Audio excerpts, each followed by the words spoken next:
Nama gajahnya Manohara, Bapak. Iya, Manohara.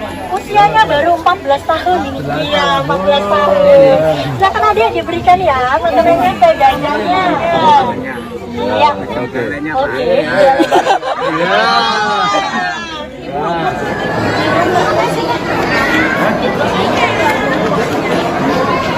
Iya, dari Tawang mau pulang ke Semarang sama keluarga dari Purbalingga. Jadi kita ke Solo dulu, mampir sambil makan siang, ngelihat ya kebun binatang yang ternyata sudah disulap berubah.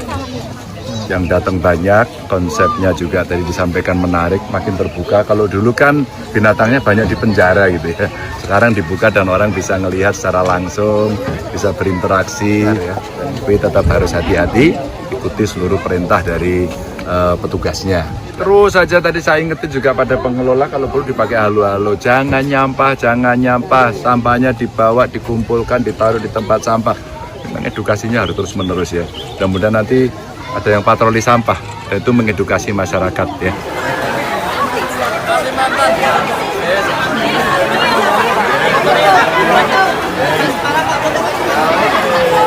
Gimana sih? Iya, kamu nanya.